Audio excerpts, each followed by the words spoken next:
Mexico chooses silence while Canada responds forcefully. Which strategy is the key to success when confronting Trump in this trade war? Canada, under the leadership of the new Prime Minister Mark Carney, has officially taken a hardline stance against U.S. tariffs. After Trump imposed a 25% tariff on steel and aluminum imports from Canada, Ontario immediately retaliated by raising tariffs on electricity exports to the U.S. President Trump's trade war is heating up. The Canadian province of Ontario says it will slap a 25% surcharge on electricity exported to the U.S., putting pressure on important states like New York, Michigan, and Minnesota, forcing Trump to respond.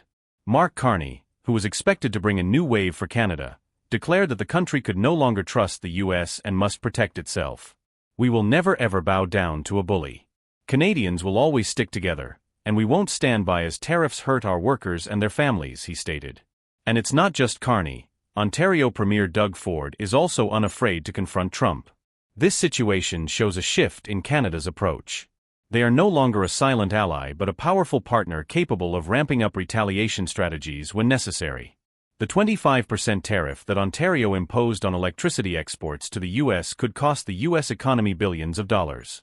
Specifically, New York State relies heavily on electricity from Canada. According to data from a U.S. Department of Commerce, the steel and aluminum tariffs reduced Canada's exports to the U.S. by $4.6 billion in 2018. Canada and Mexico are showing two very different strategies in response. Mexico, under the leadership of President López Obrador, maintains a discreet diplomatic strategy. Instead of confronting directly, Mexico has chosen to negotiate, yield, and remain silent to minimize conflict. Mexico does not react as strongly as Canada, but instead opts for secret negotiations and one-on-one agreements with the U.S. In contrast, Canada has decided not to remain silent and to take bold action from the start. Mark Carney believes that the silent strategy towards Trump is not the solution. His prominent statement resonated strongly in the international community: "If we stay silent, Trump will continue to disrespect us." That's why Canada chose to confront publicly, retaliate, and demand respect from the U.S. Although Mexico maintained a silent approach, data from the World Trade Organization, WTO, shows that Mexico still maintained a stable trade relationship with the U.S. through discreet negotiations. Doug Ford, the Premier of Ontario, played an extremely important role in dealing with the U.S. When Trump raised tariffs on steel and aluminum, Doug Ford didn't hesitate to increase electricity tariffs for U.S. states, particularly New York, Michigan, and Minnesota. This was a strategic move to make the U.S. reconsider its decision. This move made Trump rethink, and U.S. trade representatives had to meet with the Ontario government for negotiations. This was a clear shift in how Trump treated Canada compared to Mexico. This proves that Canada's tough strategy was not in vain. Canada, under the leadership of Mark Carney and Doug Ford, has sent a clear message: if you want to respect us, we will fight for that. This trade war will continue, but Canada and Mexico could gain the upper hand if they continue to apply smart and bold strategies. Trump will find it difficult to maintain his bullying strategy in a globalized world where countries can come together to counter unfair policies. Stay tuned because the upcoming developments will leave you shocked. Lately, Donald Trump has looked exhausted. The U.S. economy is on the brink. GDP could drop between -2.8% and -3% in the first quarter. The stock market is plummeting, and top CEOs are losing confidence. Yet, instead of tackling these crises, Trump is spending his time on social media ranting about completely unrelated issues. Something is definitely not right. Conservative media is turning on Trump. For years, Trump had the full support of conservative media, but now even the Wall Street Journal, a longtime ally, is calling his trade war the most foolish in history. And they're not alone. Chief Executive Magazine reports that CEO confidence in America is at its lowest since 2012. A survey of 220 top executives shows growing fear about economic instability, many calling Trump's tariff policies a disaster. You want to know something? We always win. We always win, Trump insists. But in reality, his top economic advisors are being bombarded with calls from major business leaders begging for action before a full-blown recession takes hold. And trust me, what's coming next will shock you. Trump is glued to social media, not fixing the economy. With the economy in freefall, what's Trump doing? Spending hours on Truth Social, posting about Elon Musk. Instead of rolling out a plan to stabilize the economy, Trump is fixated on praising billionaires and picking fights online. Meanwhile, a recent poll from Michigan, a critical battleground state, shows that 70% of voters disapprove of his leadership. A former White House advisor confirmed, "We thought he'd focus on inflation, taxes, and job growth. Instead, he's on social media all day." Trump's priorities are completely out of sync with what Americans actually need. Social Security is at risk. While everyday Americans struggle with rising costs, Trump is considering cutting Social Security call centers, a move that would make it harder for seniors to access their benefits. "We have to look at cutting some of these bloated programs," he says. A report from the Social Security Administration warns that privatizing Social Security could lead to skyrocketing healthcare costs while reducing the effectiveness of these programs. So, who benefits? You guessed it, big corporations. If Trump hands control of Social Security to Wall Street, it's game over for millions of seniors. Trump declares war on paper straws. As the U.S. economy spirals, Trump is laser-focused on plastic straws. The Justice Department is now backing his push to ban paper straws, claiming they're expensive, ineffective, and bad for consumers. "We're going back to plastic straws. I think it's okay," Trump said. Critics say this is just a distraction tactic, keeping people fixated on nonsense instead of the real issues: skyrocketing inflation, job losses, and failing economic policies. Is this really the best use of a president's time?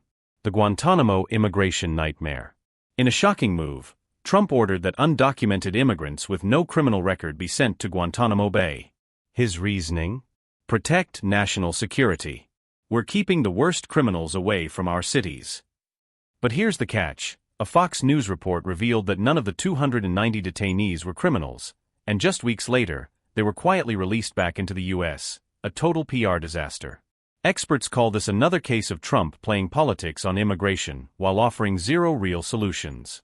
Trump's allies defend economic collapse. Even as the U.S. economy crumbles, some of Trump's closest allies are still standing by his policies. "No pain, no gain. Tariffs make America strong," they argue. But data from the Federal Reserve tells a different story. The U.S. economy is facing a -3% GDP decline, the worst in years, yet Trump's officials continue to insist. "We are having the best economy ever, believe me." The truth? Since Trump took office, the stock market has fallen harder than other major economies, showing that his trade policies are hurting, not helping. And the worst part? This is just the beginning. Stay tuned, the next developments will leave you stunned. The U.S. has just imposed a 50% tariff on Canadian goods with a shocking condition for removal: Canada must become the 51st state. This unprecedented policy has sparked outrage across economic, political, and business circles. A top economist has taken to the airwaves to slam the move, questioning whether it is a strategic play or a catastrophic gamble. On March 10, 2025, the U.S. administration announced a 50% tariff on all Canadian imports. While America has used tariffs as a trade weapon before, this is the first time such an extreme condition has been tied to a tariff rollback. Canada must become part of the U.S. The U.S. and Canada are deeply intertwined economic partners. Total trade between the two nations hit $793 billion in 2023. Canada is America's top trade partner, making up 14% of U.S. global trade. 75% of Canada's exports flow directly to the U.S., making it highly dependent on American markets. If the 50% tariff holds, both economies will face serious damage. Oil and gas industry. Canada provides 50% of U.S. crude oil imports. A tariff hike could skyrocket oil prices, raising manufacturing and transportation costs. Aluminum and lumber. Canada supplies 59% of U.S. aluminum and 26% of construction lumber. Expect higher costs for cars, homes, and consumer goods. Inflation. Experts predict this policy could drive U.S. inflation up 1.8% within 6 months, worsening America's ongoing economic struggles. Stay tuned, expert reactions and business fallout are just beginning to unfold. Immediately after the announcement, CNBC's chief economist Steve Leisman blasted the policy on live TV. He called it insanity, arguing that the U.S. lacks a clear strategy and is instead destroying market confidence while harming its own economy. The financial markets plunged in response. The S&P 500 fell 2.1% in just 24 hours. The Canadian dollar lost 4.3% of its value, increasing import costs for Canadians. Stocks of FedEx, General Motors, and Boeing dropped between 3% to 5%, signaling concerns in supply chains and global commerce. Major corporations are sounding the alarm. Apple and Tesla warned that tariffs on Canadian components would disrupt supply chains, slowing production and raising consumer prices. Ford and General Motors rely heavily on Canadian auto parts. If tariffs persist, new car prices could jump by $2,500 to $4,000. Did the U.S. government really think this through? Keep watching. Things are about to get even more explosive. Canada didn't hold back. Prime Minister Justin Trudeau immediately rejected the U.S. demand, stating, "Canada is not for sale. Our sovereignty is non-negotiable." Ontario Premier Doug Ford added, "American businesses fear this policy, but they're too scared to speak out." Canada is ready to strike back. Canada is preparing retaliatory tariffs against U.S. agriculture, steel, and tech products. This could send food prices in the U.S. soaring by 8% to 12%, directly impacting millions of American families.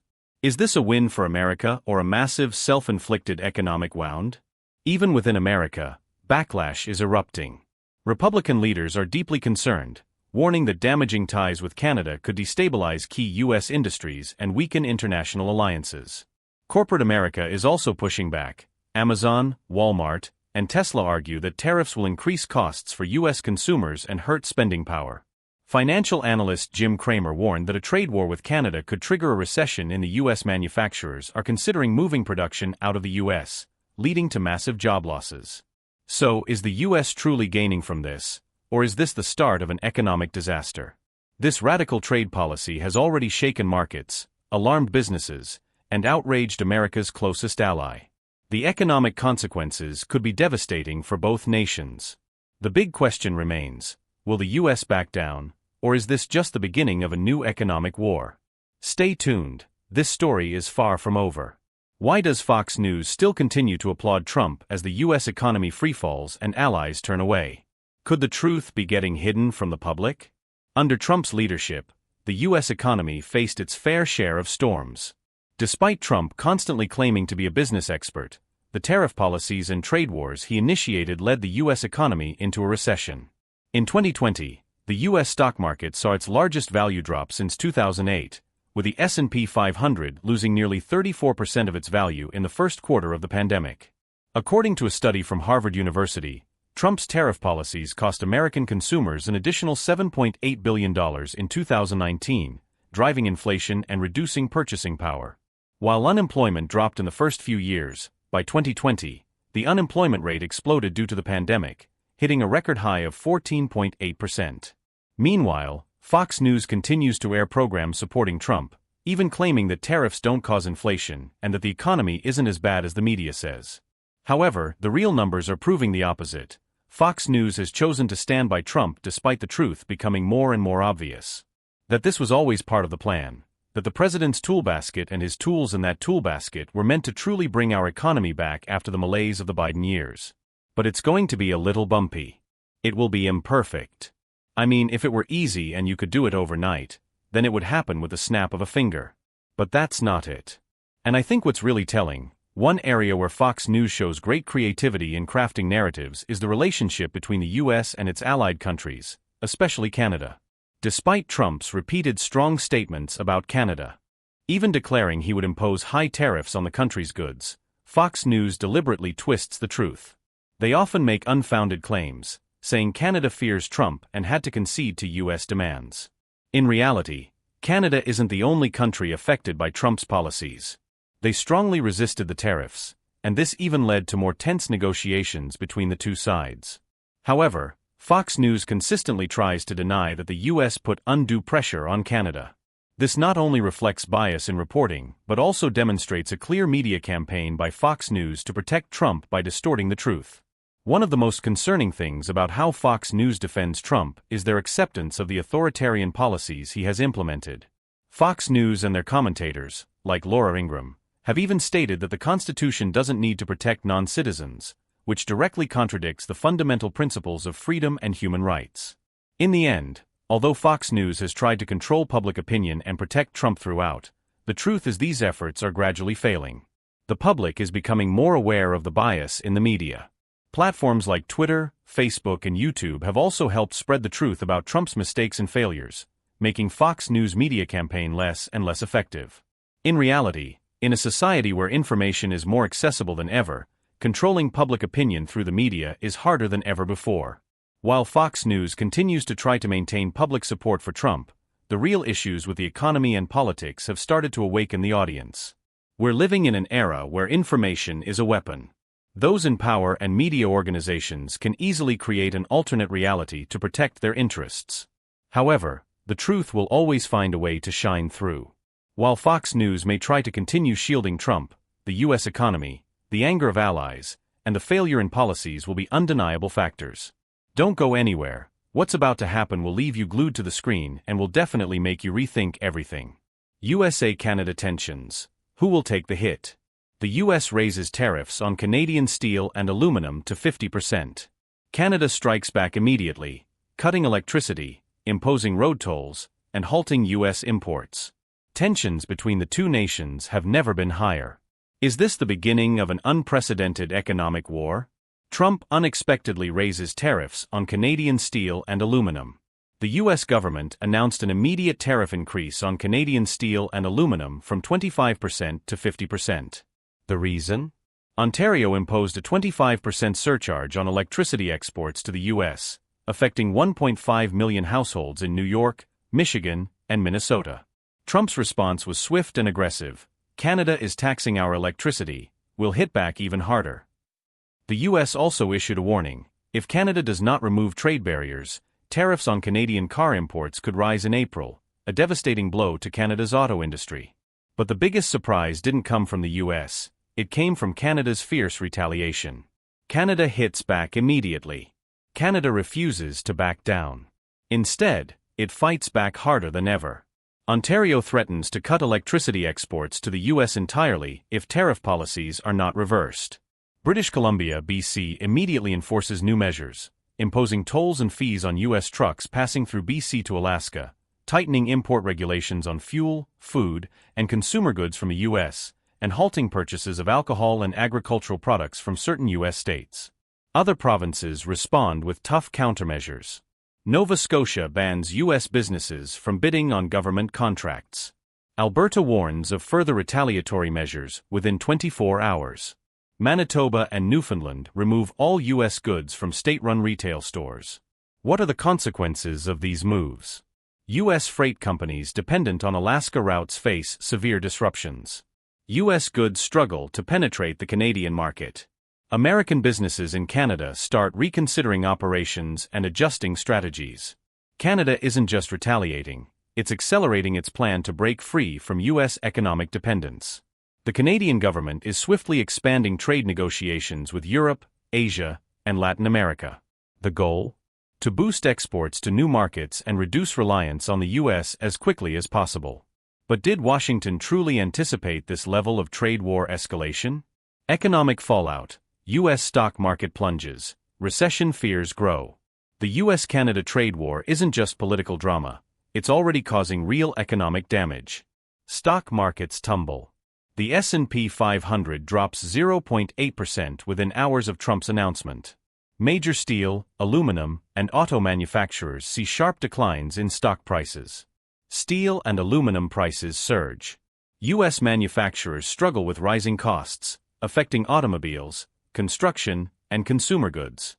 The auto industry takes a major hit, leading automakers like Ford, GM, and Tesla scramble to adjust supply chains. Higher production costs could drive U.S. car prices to record highs. But it's not just the U.S. Canada is already shifting away from its economic reliance on the U.S. It is accelerating trade agreements with the EU, Asia, and Latin America, encouraging Canadian businesses to redirect exports to alternative markets. One undeniable reality: if this trade war continues, it won't just hurt the U.S. and Canada, it could shake the global economy. The big question: is this just the beginning of a full-scale economic recession? U.S.-Canada tensions have reached an all-time high, but is this just the start of a prolonged trade war? The next developments could change everything. Stay tuned, you won't want to miss what happens next.